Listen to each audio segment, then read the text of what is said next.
Итра будалестата жена најмрзлива што била. Чита Александар Станојков. Една мрзлива жена што е мрзало да работи, беше кинисала без кошула, а мажот и без кошула и без гаќи.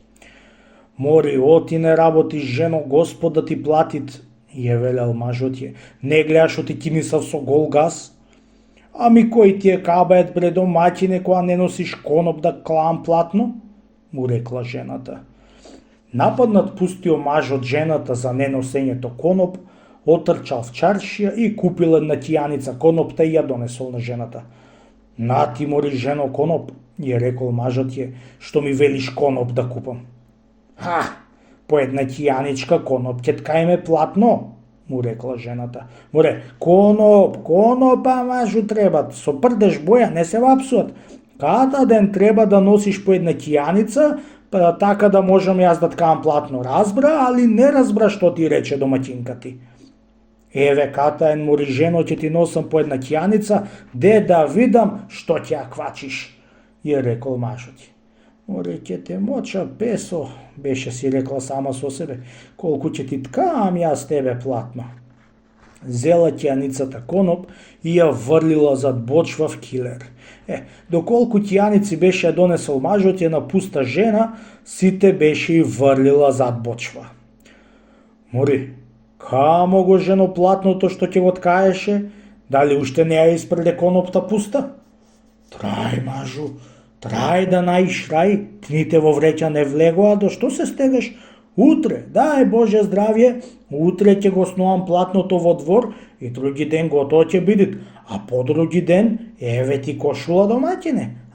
Лош ли ми е зборо домаќине? Вака домаќине, би лага доби, многу било, малку останало. Вечерта беше ја изваила конопта од зад бочва за да ја види, за утрото да биде азар. И што да види? Сичичката коноп исечена од глувци, сета направена на колчишта од пустите стаори што беа си праеле седела од конопта. Думала, шестала, како да го лажи маже утрото. Мажу, знаеш што измет денеска сакам да ми сториш? Што е, кажи жено, ја рекол мажот je. Да се качиш на дирамиди, да браниш чавките да не прелетаат преку двор, оти ако прелетаат, ќе се стори конопта колчишта, та после ни мене кошула, ни тебе гаќи. Ја насана, си рекол мажот сам со себе. При се што сум и ја будала, ама пак не верувам да се стори конопта колчиште. За чудо ќе вардам чавките, да видам што ќе биде. Се качил на куќа и таа ја изваила конопта во двор. Мажу на куќа бранел чавките и видела таа една чавка ја прелетала. Слези, мажу ти, конопта се стори колчишта, која не доврди, толку било късмет, ни тебе гаќи, ни мене кошула, му рекла. Која виде мажу будалската лага од жената си, тога и дури беше се уверил оти го матит.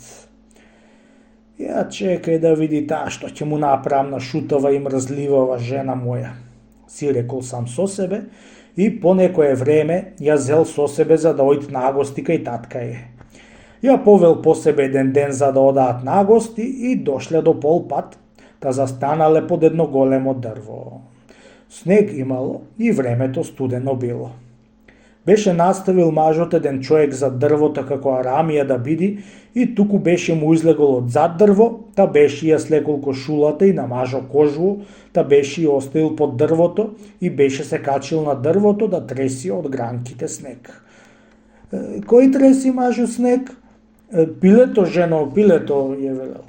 Немој пиленце, не треси го снегот и сум без кошула, да кога ќе си одам дома во 3 дни ќе си искам кошула. Таа викај така, тој треси снег дури му в таса и отрчал мажот до некаде, та ја донесол кошулата. Жено кошулата, нункото беше бил тој што ти ја зел, сега да оиме на гости, ја рекол. Мажу, и чодам јас сега на гости, дури не се вратам дома и да си направам кошула. Тргај по мене, мажу, да си оиме дома, да видиш како се ткај платно. Отишла дома, извлачила колчиштата и во брго време си покрила со кошула страмотата и си го променила маже во нова кошула. од едно застрамување и научување и трабудалестата жена.